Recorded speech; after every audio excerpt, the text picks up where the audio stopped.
welcome to Care Lab. Hello, welcome. Happy Friday. Welcome to Care Lab. We have an amazing returning guest here with us today. We've got Dr. Marcia Neville. She's been an OT for over 45 years, has a BS in occupational therapy, a master's in applied cognition and neuroscience, and a PhD in cognitive neuroscience. That's right. We have a doctor of cognitive neuroscience, a real life neuroscientist here today. Her practice has been in rehab, focusing on people with neurological conditions. She's a professor emeritus at Texas Women's University, where she taught for over 30 years in the School of Occupational Therapy. Full disclosure, she was one of my professors when I was there. She's authored over 20 research papers, published a textbook on rehabilitation for occupational therapists, and edited and authored textbook chapters. In addition, as if that was not enough, Dr. Marcia Neville is the author of the Discharge Planning Assessment Tool, the DPAT, which is a tool used to promote informed discharge from the hospital. Welcome back, Dr. Neville. Well, I'm happy to be back. Okay, so normally we do an icebreaker question, but this happened yesterday, and it made me think of you.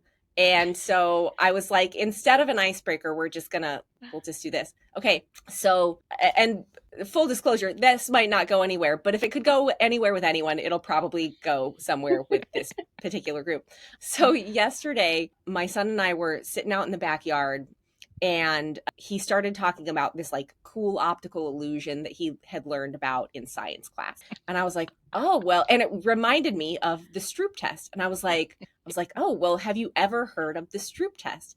And he was like, no. And he actually pulled it up on his little Apple Watch and did the Stroop test like on his Apple Watch. And he thought it was so fascinating. And anyway, it just tickled me. And I thought it would tickle you too. Yes, it does. Maybe that wasn't as exciting as I thought it was. Well, it does make me think, as you talk about this, I have a 6-year-old granddaughter, and she just loves to say, Nana, now you know the brain, so tell me about this. That's so cute. Yeah. So detail oriented, these kids. Yeah. Oh, it's amazing. It's amazing. I got her a coloring book. It was a brain coloring book for children. And I did kind of think it might freak her out a little bit because, it showed the eyeballs and all that kind of stuff. And yeah, I found out the other night when I asked her if she wanted to color in it, it does freak her out. Oh. It's always like a guess, like whether it's going to do that or not. Yeah. I have a 5-year-old who's into all the details. She will ask me all the questions until she gets to the end and she goes like, okay, that's a sufficient answer. Like, don't give me no kid answer, basically. And so one time she was asking me about the body. I pulled out my Netter Atlas. I know that's old school, but like I still have it. And I pulled it out and I showed her and she was like, oh, interesting. And she was not freaked out at all. Like, the inside of the body. She was like, oh, yeah. And that's all the questions. So it really depends, I think. Yeah. We were dissecting the heart of a chicken the other day. And it's just fascinating because you can see the valve, the vessels and the little cavities and all that. And yeah. So see, this is like, I purposely, from the moment my children were born, I left all my textbooks, like all my A&P textbooks, like all of that stuff that I found so fascinating. I left it all out there. And actually, I like put it in their room with their stuff. Not because I expected to read them, obviously, but like because I think it's cool to like have access to knowledge about that kind of thing. And the pictures are fascinating. And like, oh my gosh, this is how my body works on the inside. I am just endlessly interested and fascinated in how the human body works. And you know how many times my kids have ever gone, they've never cracked that thing. They've never cracked any of them.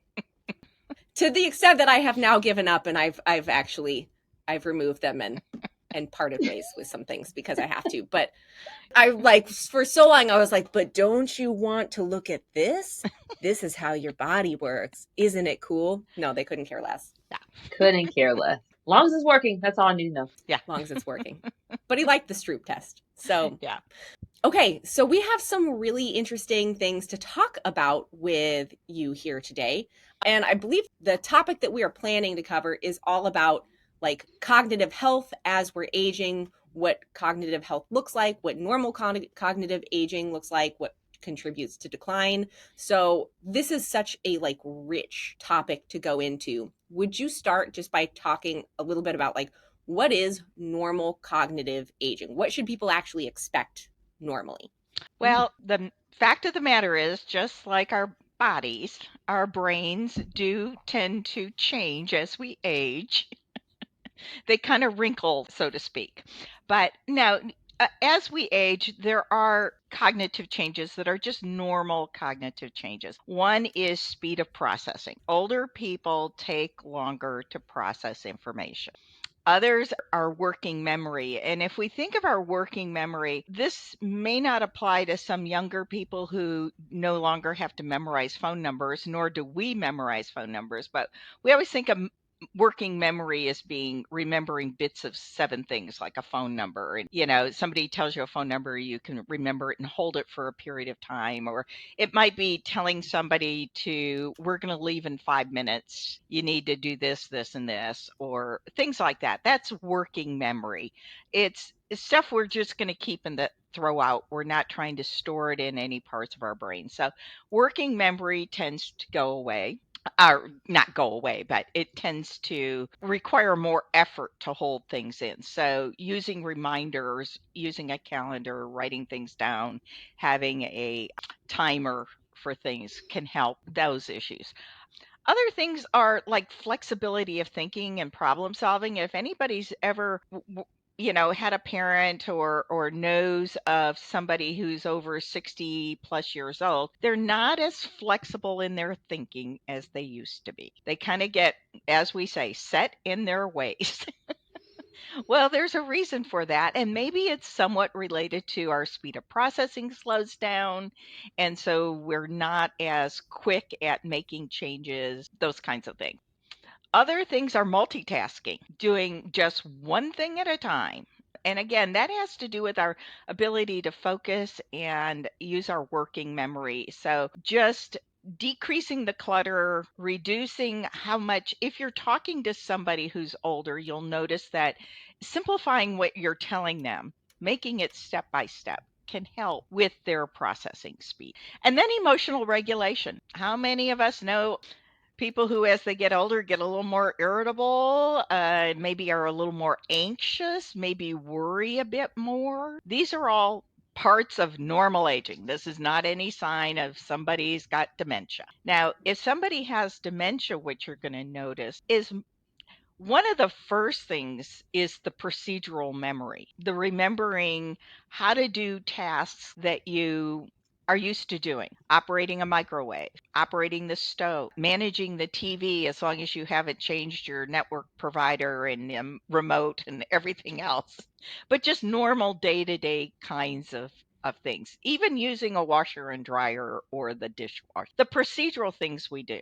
It can also be reflected in things like messing up our finances, forgetting to pay bills, paying the bill in the wrong way, forgetting what services you might need to pay the bills to. So those are indicators early on of somebody with maybe some type of cognitive decline that's not normal. Can I throw like a wrench into this? Because it's very self-serving of me. But Yes. I very recently learned that like you can have a fair amount of cognitive changes in pre and during menopause. And so like could you tell us anything about like what to expect there? How do you know that's not like early onset dementia? Are there ways to separate things? Like I'm just asking for a friend. That is such a great question. That is such a great question. So much of that is less related. Well, I can't say it's not related to the brain because it's the hormonal influences. And we know that those hormones are playing havoc, particularly with areas of the brain that deal with emotional regulation, but also the memory. And this is also the case during pregnancy and post pregnancy as women start noticing that they forget things, that things that used to be, easy for them are no longer easy. So these are all related to those hormonal changes that tend to happen. Also, there's a relationship to sleep. And we know sleep can contribute to our cognitive functioning. And so if you're not sleeping and getting the same rest or the depth of rest that you got, then those can contribute. And that's the same as we age. If we're not getting the rest, then we're going to suffer from some type of cognitive decline. But you can get it back. Okay, let's talk a little bit. I want to hear about that. Also, I just want to like share a real life example here. I knew that I was pregnant with my second son because I was like cognitively impaired. It was like really early, but I was like walking around work. I was working in a sniff and I was walking around and I was like, whoa, I am not on my A game in my brain. I think I'm pregnant. And I was. Yeah. That's how I knew before anything else. So, like, those hormonal changes are so real and so powerful. I think that's really interesting. But yeah, can you talk about some ways like, okay, how can we get this back? How can we reduce the effects of these sort of like normal kind of cognitive aging issues? Hey there, it's Amelia. Listen, I am so thrilled to have a great resource like AskSAMIE as part of the Care Lab team. And here's why. It's a game changer for aging in place because it makes it so simple. All you do is ask. Just type in your question or even tell SAMIE what the problem is and get tailored solutions. Everything from innovative adaptive equipment to comprehensive resources. It's a great way to become more empowered, to live more independently, and to live with greater confidence.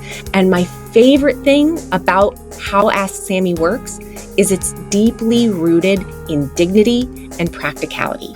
So whether you're a fellow therapist, a care partner, or someone who's seeking solutions for themselves, visit www.asksamie.com.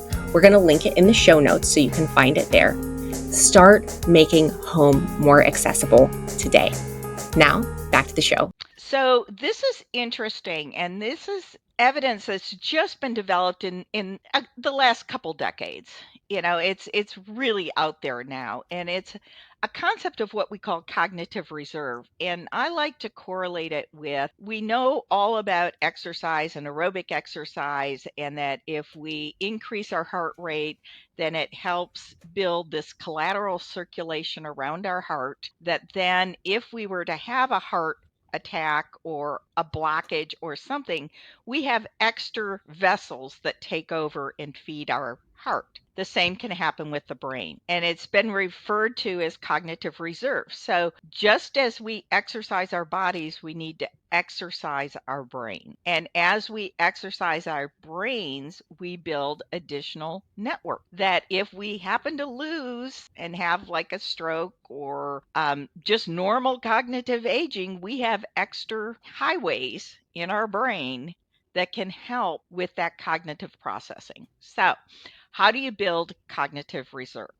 And as an occupational therapist, it couldn't be any more in our face. So the three things that really contribute to cognitive reserve is, we'll just put it out there, exercise.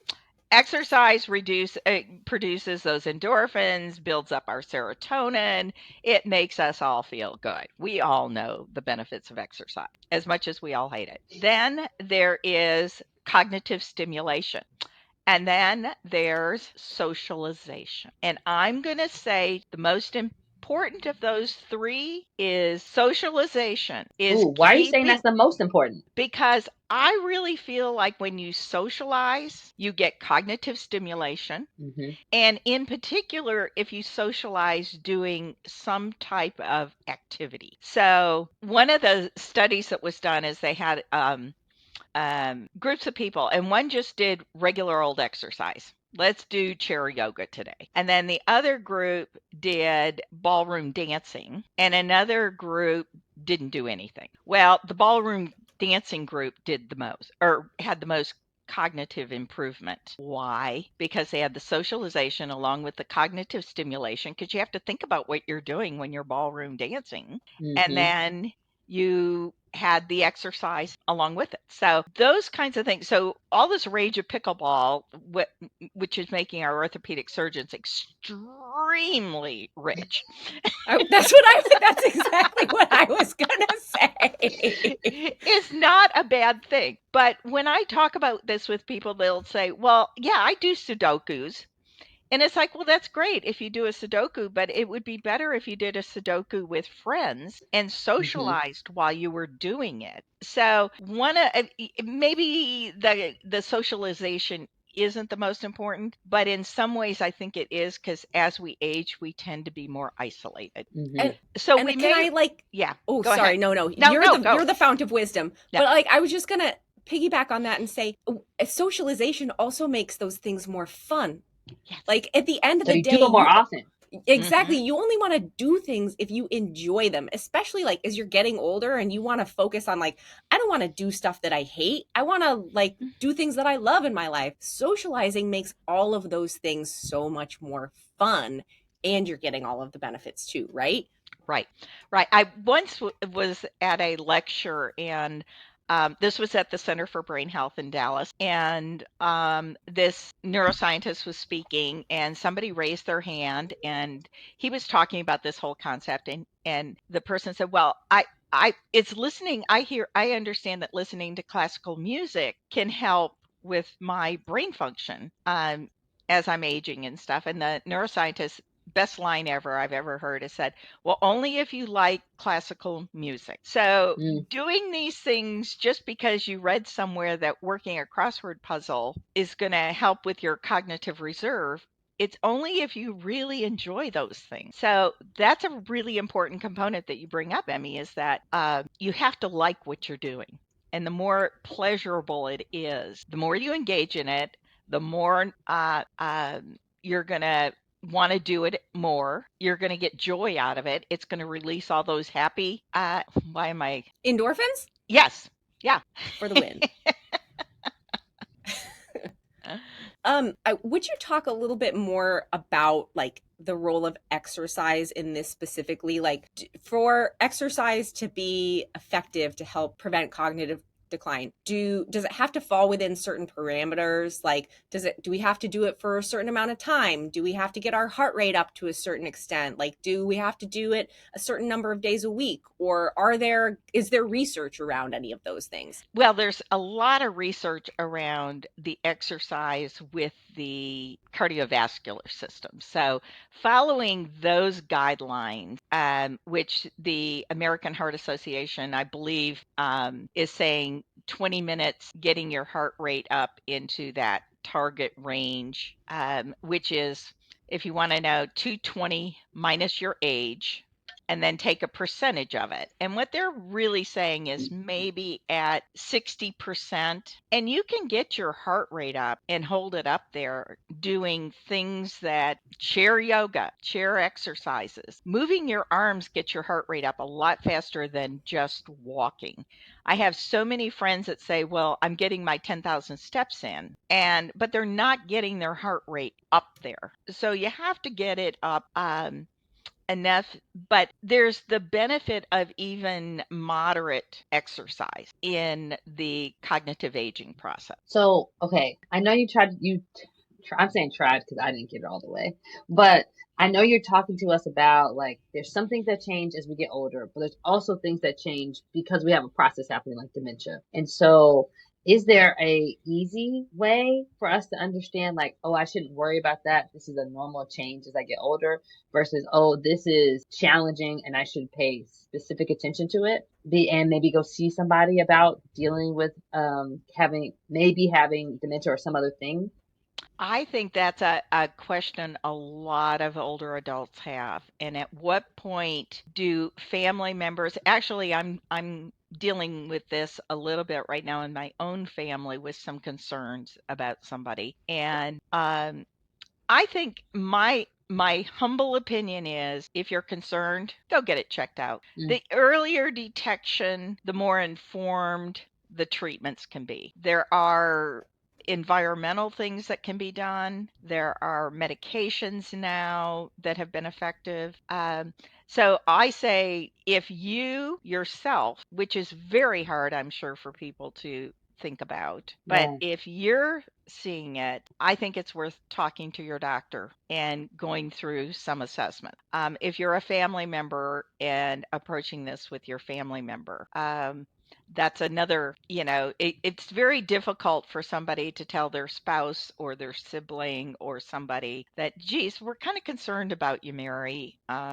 We might want to talk with the doctor about this, because oftentimes the person is in denial, or if they're really having problems, they may not recognize them themselves. So, mentioning this to the doctor, getting some evaluations. But I want to talk a little bit also about other factors that might be contributing to what looks like a cognitive decline that isn't. And we already touched on sleep, and we know that sleep is affected with older adults. And also the question of sleep apnea with older adults. So, is there a sleep issue? Is there a hydration issue? Are they drinking enough Wait, hold on. Yeah. Would you talk more about that? Like Yeah, hydration. how does hydration affecting cognitive Well, performance? one of the things that happens with our taste and our thirst system changes in aging. And so the trigger that tells us we're thirsty and need to drink something decline. And as you notice with older adults, you have to remind them more often than not about fluid. So if somebody's getting dehydrated, their electrolytes are off, that could cause a decline. It can also cause things like lightheadedness. And so that's a area you want to look at. And I listened to your podcast recently on hearing loss. Oh, that was a good one, wasn't it? Yeah. Yes, it was very good. And I love the idea of not only do you give somebody hearing aids, but they need speech therapy after they get their hearing aid because they don't know how to. The brain has adapted to not hearing. And so when you put those hearing aids in, the brain has to relearn those circuits and you need that exercise. And you can't just hand somebody some hearing aids and say, wear these around the house and with people and think that you're going to understand speech again. So we need to understand hearing loss. And as this population ages, and we've all had earbuds in our ears and microphones and loud music and whatever else loud sounds we're listening to. Aging comes with a lot of questions, and LumaLink is here to help you find answers. This easy-to-use AI helpline connects older adults and caregivers with verified local support and services with a single phone call. Whether you're looking for help with transportation, home care, guidance on fall prevention, or just need a hand to figure out what's next, LumaLink simplifies the search so you can focus on what matters most. LumaLink is launching soon in select areas. Keep listening to learn when Luma is available near you. Not to mention those people who have been in the military, who have been shooting rifles and around ballistics, or people who've worked around machinery all their lives and didn't have the ear protection that we now use. All of these people are at risk for hearing loss. In hearing loss, when somebody isn't hearing, they may look a little demented. They may, you say, well, Mom, I told you this. Well, Mom didn't hear it, or what Mom heard is something different than what you thought. So all of these things on the background of what can contribute to what looks like cognitive decline is simply environmental. And we can talk about these kinds of modifiable risk factors, like getting the cognitive stimulation, getting the socialization, but also the health. People who have diseases, the diabetes, the heart disease, all of these things can be impacting our brain health. High blood pressure, too much high blood pressure and you're affecting your brain cells. Poor oxygen. If your O2 saturations are dropping because you have some kind of pulmonary issues, this person needs oxygen. Otherwise, they're killing brain cells. This is all so fascinating, and I love the way that you're approaching it from like a whole health perspective. Like, so often, we like to think about things in isolation. We like to think about body parts in isolation, right? And when we're thinking about like our vascular system, we only think about our heart and like the blood vessels going to the rest of our bodies. But our brain is an incredibly highly vascularized organ. Mm-hmm. And it's hungry for oxygen and nutrients, and it needs lots and lots of blood in order to like get it all of the things that it needs, because your brain's the most expensive organ that you have in your body in terms of the needs that it has. So when we have all these other issues that are affecting things like blood flow, blood pressure, oxygenation, then often the first thing to suffer, even if we're not thinking about it, is our brain and our cognitive function. That's Yeah, because exactly really what right. we're saying, yeah, what we're saying is like physical health, like all the triggers of all of our vitals and all the things that we try to measure is brain health, right? Hmm. Like all that, while we might want to be healthy so our bodies can live a long time or we can look a certain way, it's really, you need that in order for your brain to work for a long time and to work well for a long time. Hmm.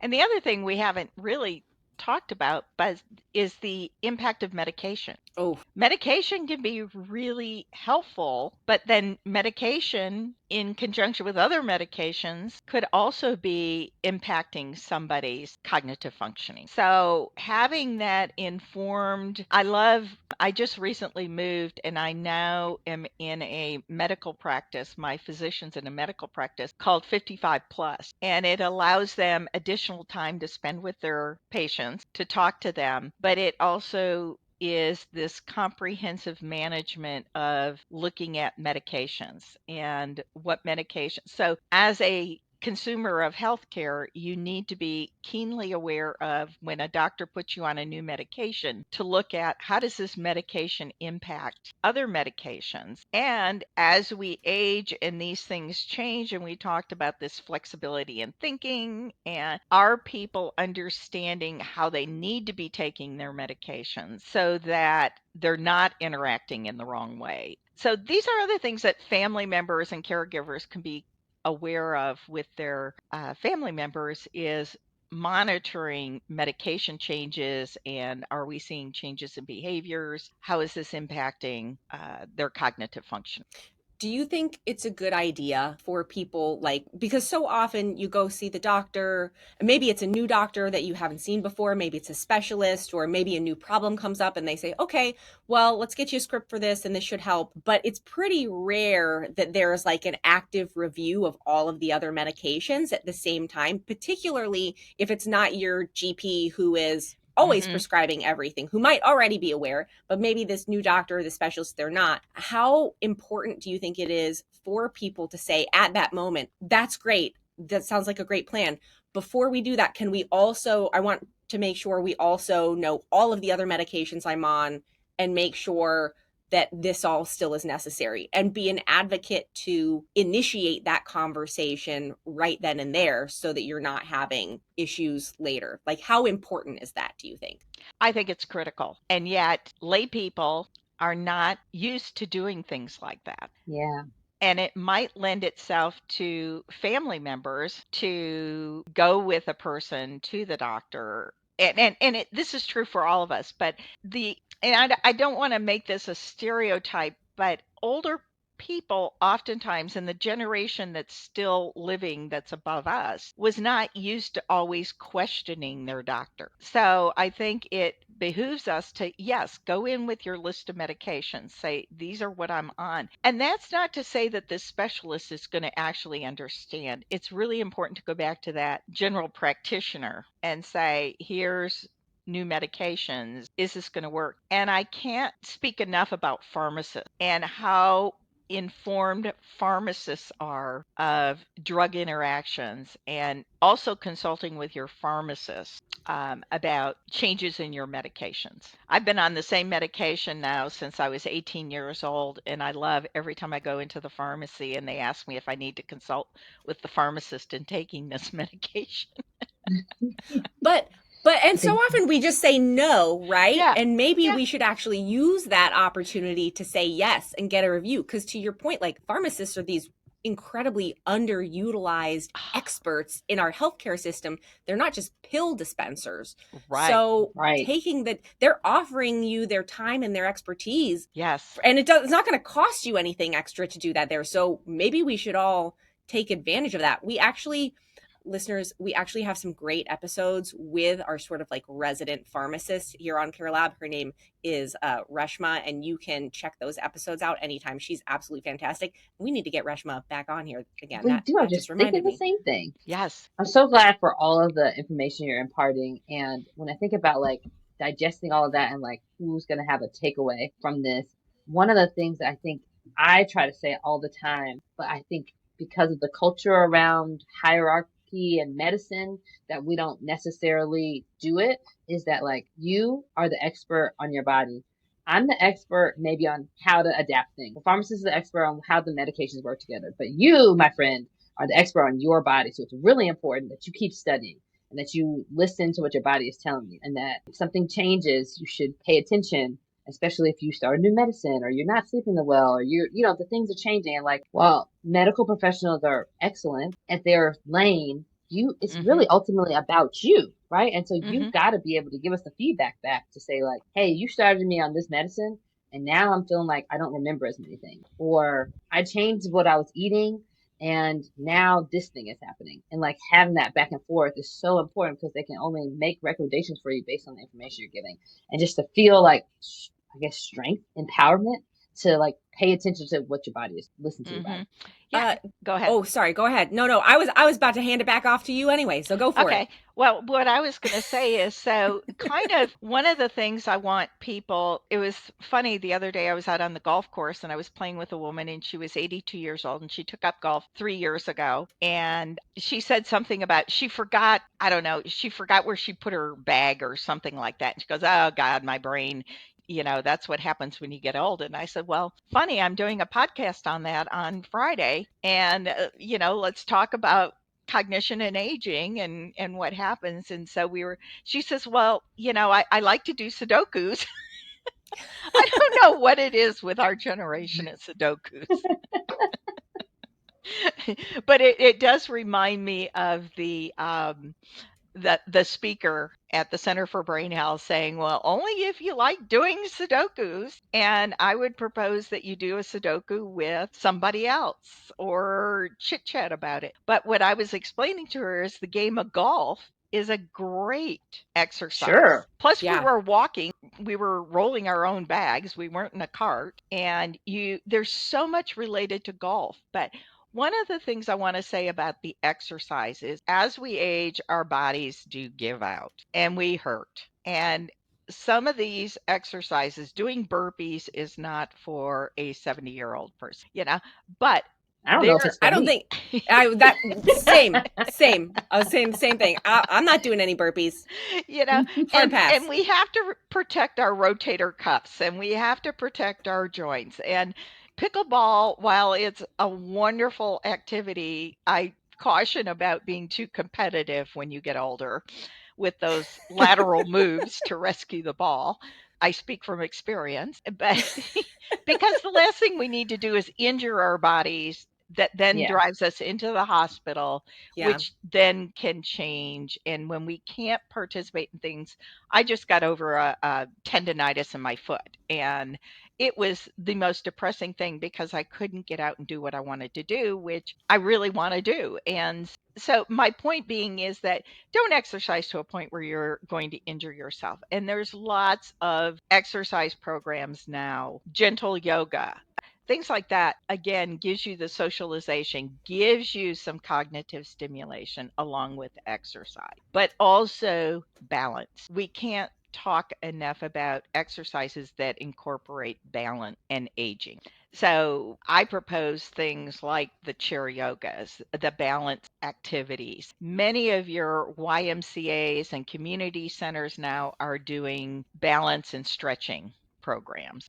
So those kinds of things can be really beneficial. And then if you do a book club afterwards because you love to read and talk about books, then you're getting the cognitive stimulation and you're getting the exercise, and then you're also getting the socialization, which is really what we need. Yes. Yeah. Well, I think we're coming to the end of our time now. Thank you so much for being on another episode. We hope to have you back again. I just want to, before we wrap up, I want to say, like, again, these like big main takeaways: socialization, exercise that is safe for you and your body to do, and cognitive stimulation, combining those things. And if you are having symptoms of cognitive decline, getting it checked out, not assuming it's just because you're getting old so you can get to the bottom of it. Like, these are some really, really big takeaways. Dr. Neville, thank you so much for sharing your expertise and your wisdom with us here today. We cannot wait to have you back again. We're going to force you to do it, whether you want to or not. Listeners, if you made it to the end of this episode, then please make sure to like, subscribe, go back, find our first episode with Dr. Neville. It is also amazing and fascinating. Download that, share it with some folks who also could benefit from it. And we will see you right back here next time on Care Lab. Bye. Bye, everybody. Bye.